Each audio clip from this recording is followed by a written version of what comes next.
Msikilizaji mpenzi wa kituo bora cha matangazo, matumaini yangu makubwa ni kwamba umekuwa mzima wa afya. Ni muda muafaka wa tukisikika vema tukiwa jijini Baraka tarafani Fizi, jimboni Kivu ya Kusini, nchini Kongo ya Kidemokrasia ni Afrika ya Kati. Msikilizaji, siku ya leo tutazungumzia utawala, na hivyo tutazungumzia utawala wa Balala wa Kusini. Utakwenda kutambua ikiwa utawala ni nini, na hivyo utakwenda kutambua ikiwa tangu wakati gani utawala wa Balala wa Kusini umekwenda kuanza na umekwisha tawaliwa na watawala wangapi mpaka sasa, na hivyo utakwenda pia kutambua majina ya baadhi ya watawala hao, na utakwenda kutambua vema ikiwa waliofanya miaka mingi kwenye utawala wa Balala wa Kusini ni watawala gani au ni wa akina nani.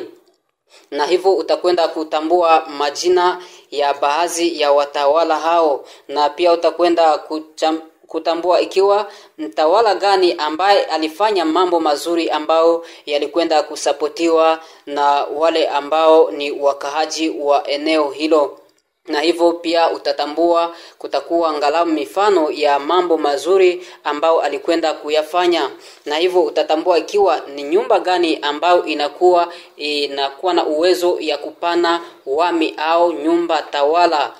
Na hivyo utakwenda kutambua ikiwa panakuwa malumbano kati ya nyumba tawala na nyumba ile ambayo isiyokuwa nyumba za watawala. Na hivyo mwishowe utakwenda kupata ujumbe toka kwa mwalikwa wangu. Mwalikwa wangu si mwingine ni Masa wa Masanji, ndiye tutakuwa naye na uambatane nasi mwanzo hadi tamati. Masa wa Masanji, jambo. Jambo papa mtangazaji. Na nimesema karibu. Sawa, asante sana, nimekaribia.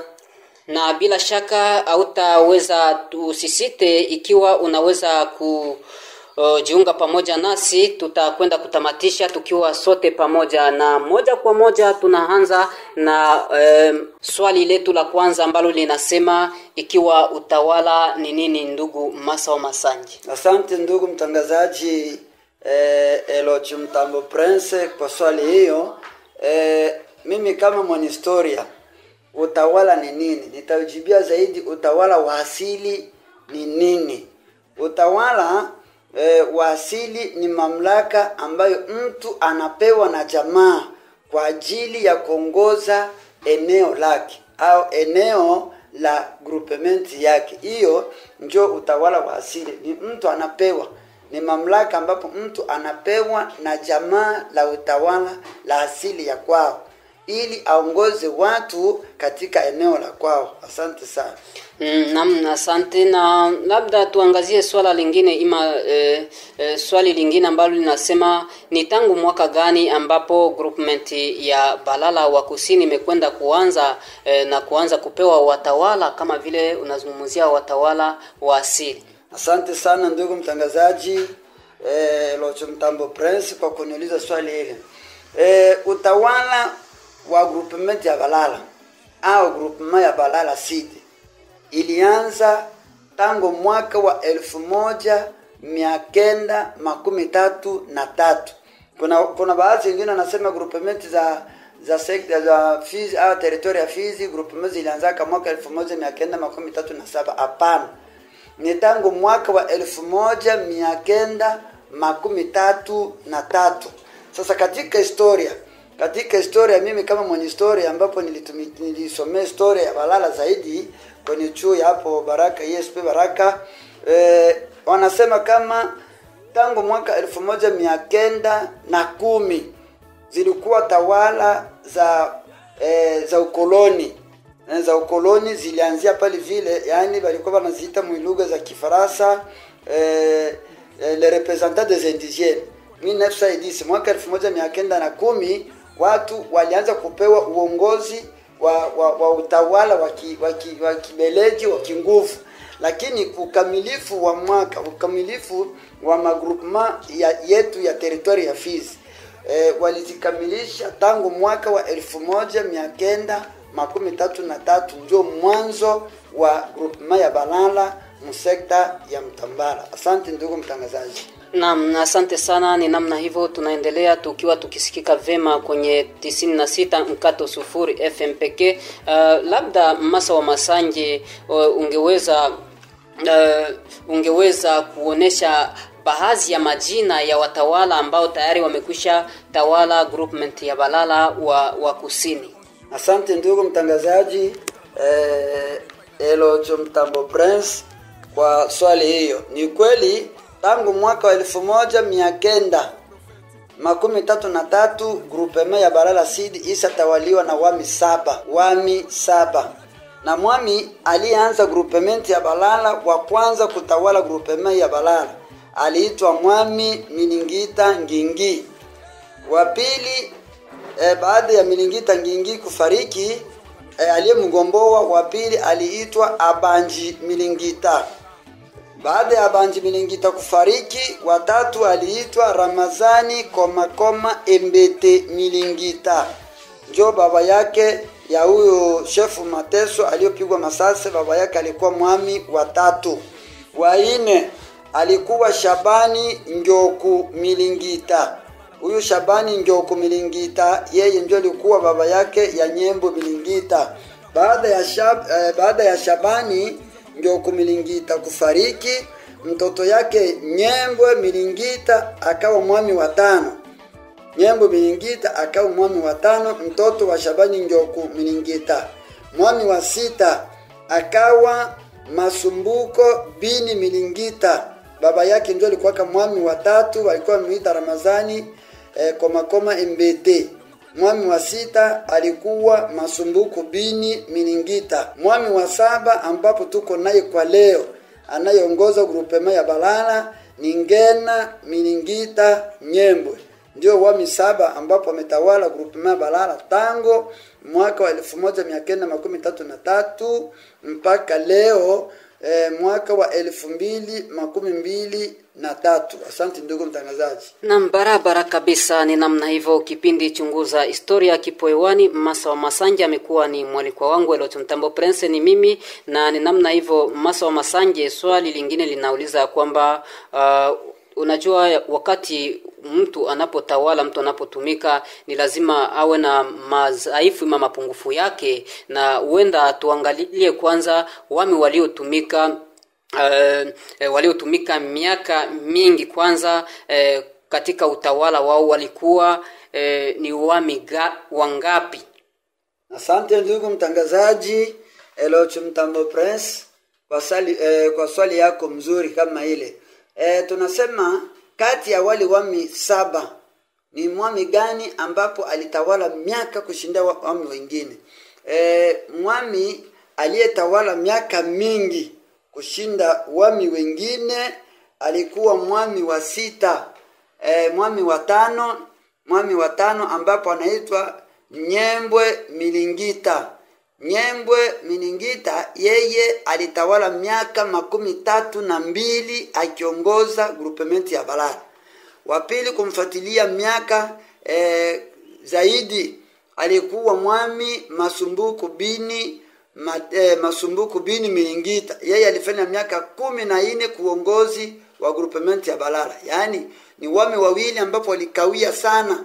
Ni wa kwanza alikuwa Nyembo Milingita miaka 32, wa pili ndugu yake Mateso Bini Milingita yeye naye alifanya miaka 14 akiongoza groupement ya Balala. Asante ndugu mtangazaji. Naam, asante sana kwa kuweza kujibu kwa swali hilo. Labda kwa faida ya wakaaji tu wa tarafa la Fizi na jiji la Baraka, kwa nini wao wafikie kufanya miaka mingi kama vile miaka 32, kama vile miaka 14 wameonekana ni wao wamefanya miaka mingi? Kwa nini? Asante ndugu mtangazaji, swali mzuri sana ambapo inanipendeza. Kwa nini wale wami wazidi kuikala miaka mingi kwenye utawala? Ndiyo, ni swali mzuri kabisa ndugu mtangazaji Elocho Mtambo Prince. Kitu cha kwanza Mungu aliwapenda. Nyembo Milingita ambapo alikawia miaka 32, Mungu alimpenda. Ile ni kitu ya kwanza. Ya pili, alipendwa na watu walimpenda kwa usujaa wake. Yule papa alikuwa mshujaa. Sababu usujaa wake ulionekana namna gani? Ni wakati groupement ya Balala kukitokea kitu kama janga la kolera. Yule mzee alikuwa anasema kwa sauti moja. Hatukuwa tunajua kama ni nini. Alikuwa anasema sauti moja, anahamakia watu kwenye mitingi groupement ya Balala. Tangu leo sipendi ugonjwa isikilike mweneo yangu. Na ile wakati kolera inamalizika.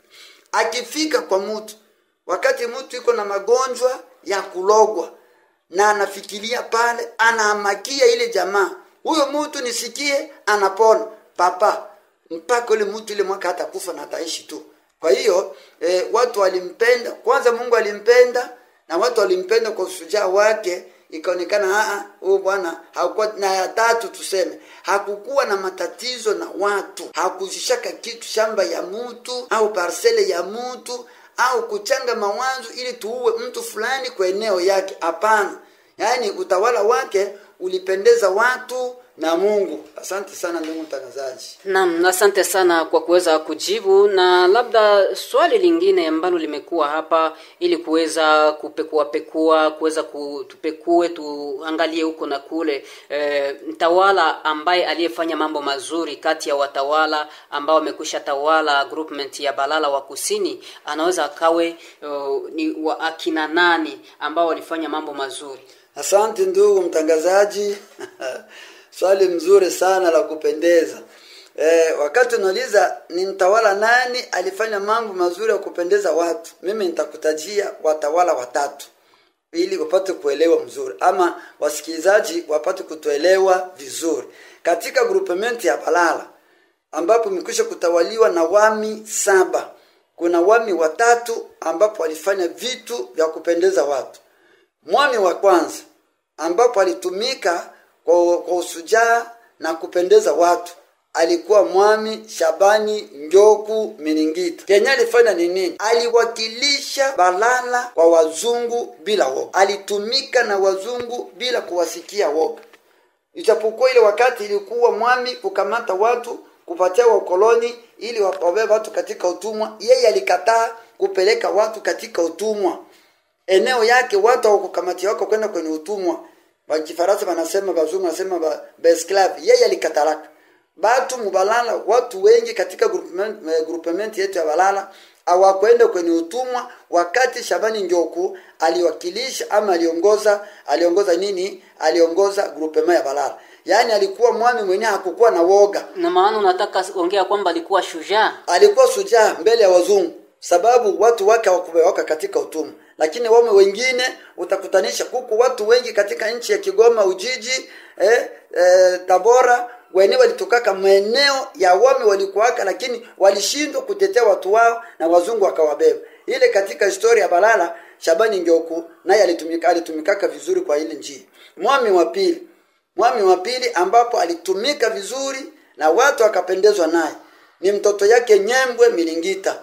Nyambo Milingita ambapo alitumikaka miaka 32 kwenye utawala wa Balala. Watu walimpenda kwa vitu vitatu. Kitu cha kwanza ambapo watu walimpendea ndugu Nyembo Milingita, kutetea watu katika magonjwa ya asili.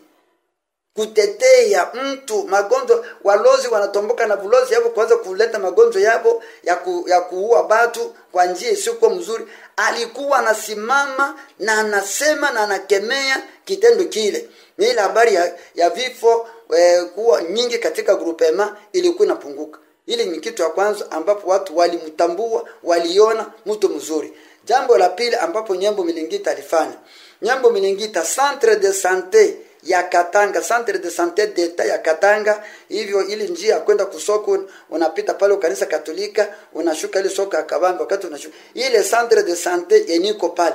Mwanzilisi wa ile centre de santé kujenga na kuanza watu kuzalia pale na kutunziwa ni ndugu Nyembwe Milingita.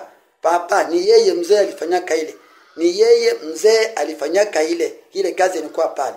Ya tatu, yenye watu walimpendea kupatia vijana viwanja vya bure. Kila mwingine kufika aseme kila kijana atoke ku parcela babake. atoke na pewe kiwanja na kapita, na vijana wakaanza kupewa maparcele au viwanja vya kubakia. Sasa watu wakapendezwa na vile vitu vitatu sana, wakasema mwami iko mzuri, huyu kumwami mpaka leo anakuwaka kumbukumbu ya balala enyembo ngilikuwa enyembo hivi vingi ilikuwa maana kwaka wanamuliaka. Sasa kisa watu wanamuliaka Emery Patrice Lumumba Mkongo. Sasa ni asili ni tuko nayo, tungilikuwa hata na tarehe moja za kumbukumbu za kufa za ule mzee mgrupema balala, kulingana balala bana mkumbuka kasida ka Kikuyu nyembo ngilikuwa nyembo ile ilionekana kama nyembo, naye alitumikaka vizuri.